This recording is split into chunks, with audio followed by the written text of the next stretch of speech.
А како да изгледате безпрекорно на новогодишната ноќ, без оглед дали 2016 ќе ја пречекате во домашен амбиент, во ресторан, кафуле, дискотека или пак некаде во странство? Кои се најновите модни трендови и кои се триковите за во последен момент да се подготвите? Ивана Стојкова ќе ни ги открие тајните на стилистот Александар Дадар. Само неколку дена пред дочекот на новата година, за сите оние што не знаат како ќе изгледаат и што ќе облечат, во овој дневник на Канал 5 ви ги откриваме најновите трендови и совети од нашиот денешен гостин Александар Белјановски Дадар. Најнапред, добро вечер и добре дојдовте во дневникот на Канал 5. Дадар, еве на почетокот што би им предложиле, што да облечат, да речем, оние што ќе решат дочекот на новата година да го прослават на отворено, да изгледаат нели убаво, но и да не им студи, и што би им препорачале да облечат на оние, да речеме, што ќе прославуваат во диско амбиент или на забава со многу луѓе. Така, добро вечер, поздрав до вашите гледачи.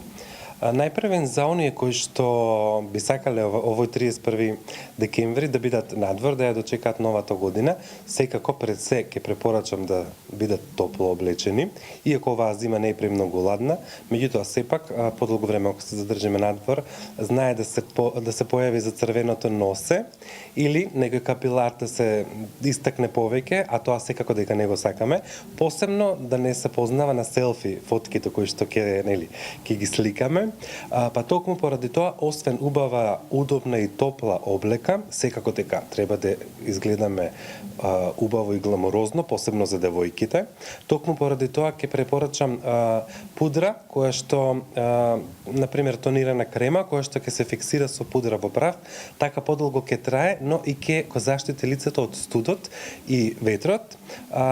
Коректор задолжително на пределот околу носето и под очите, со цел да ги спречи понатамошните можни појавувања на црвенило. Другото секако го оставаме по вкус и по избор.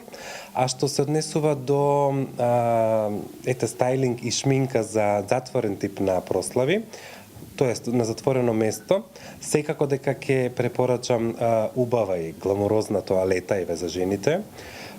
Дозволено е често пати и во светот кога одам на некои по-гламурозни настани, дозволено е, иако е зима, да се облечат сандали или чевли или со отворени прсти.